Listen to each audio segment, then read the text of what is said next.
বেশি বলেন, কোন ব্যক্তির মধ্যে যদি তিনটা বৈশিষ্ট্য পাওয়া যায়, ওই ব্যক্তি অন্তরের মধ্যে ঈমানের স্বাদ গ্রহণ করতে পারবে। এক নম্বর, আইয়াকুন আল্লাহু ওয়া রাসূলুহু আহাব্বা ইলাইহি মিম্মা সিওয়াহুমা। আল্লাহ এবং তার রাসূল ছাড়া যা কিছু আছে সব কিছুর চাইতে আল্লাহ এবং তার রাসূলকে বেশি ভালোবাসা। এটা এক নম্বর। দুই নম্বর, আইয়ুহিব্বাল মারআ লা ইউহিব্বুহু ইল্লা বিল্লাহ। কোন মুসলমানকে একমাত্র আল্লাহর জন্য ভালোবাসা। তিন নম্বর, আইয়াকরাহা আইয়াউদা ফিল কুফরি কামা ইয়াকরাহু আইয়ুকযাফা ফিন নার। আগুনে পুড়ে যাওয়া যেমন তার অপছন্দ, তেমনি ভাবে কুফরি করা এটাও তার তেমন অপছন্দ। তুমি আগুনে পুড়বা, না না না এটা আমি পারবো না। কুফরি করবা, না এটাও পারবো না। 10 কোটি টাকা দিয়ে আগুনে পুড়বা, না আমি পুড়বো না। 10 কোটি টাকা দিয়ে কুফরি করবা, না আমি 10 কোটির বিনিময়ে, যেমন দুনিয়ার আগুনে পুড়তে রাজি না, 10 কোটির বিনিময়ে কুফরি গ্রহণ করে আমি জাহান্নামের আগুনে পুড়তেও রাজি না। এই গুণ যার মধ্যে থাকবে, নবী বলেন আল্লাহ তাআলা তার অন্তরে ঈমানের স্বাদ তৈরি করে দেবেন। আমাদের অংশ হলো প্রথম, আল্লাহ আল্লাহ রাসূলকে বেশি ভালোবাসা।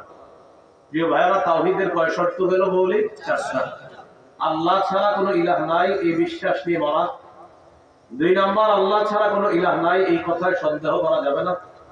3 নম্বর, আল্লাহ ছাড়া কোনো ইলাহ নাই এটা মুখেও বলা, অন্তরে স্বীকার করা।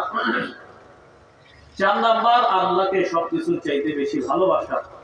আল্লাহ আমাদের সকলকে এই 4 শর্ত অর্জন করে যেন আমরা আল্লাহর একত্ববাদের স্বীকৃতি দিতে পারি, আল্লাহ তৌফিক দান করুন। আমিন। এই হলো আল্লাহু লা ইলাহা ইল্লা হু। এরপর আল্লাহ বলেন আল হাইয়ুল কাইয়্যুম, যিনি চিরঞ্জীব, চির প্রতিষ্ঠিত। আল হাইয়্যু মানে যিনি এমন রব, যে রবকে মরণ স্পর্শ করে না, যে রব আগে মরে নাই, এখন মরবে না, কখনোই মরবে না, মরণ তাকে স্পর্শ করবে না, তিনি হলেন চিরঞ্জীব। সূরা আর-রহমানের 26-27 নম্বর আয়াতে আল্লাহ তাআলা বলেন কুল্লু মান আলাইহা ফানিন ওয়া ইয়াবকা ওয়াজহু রাব্বিকা যুল জালালি ওয়াল ইকরাম। এই পৃথিবীতে যা কিছু আছে সব ধ্বংস হয়ে যাবে, আপনার মহামহিম সম্মানের রব একমাত্র আল্লাহ থাকবে, আর সব শেষ হবে। তাহলে তিনি চিরঞ্জীব, মৃত্যু তাকে স্পর্শ করে না। কিন্তু আমার আপনার হালাত কি? নফস বলতে মৃত্যুর স্বাদ গ্রহণ করা লাগবে।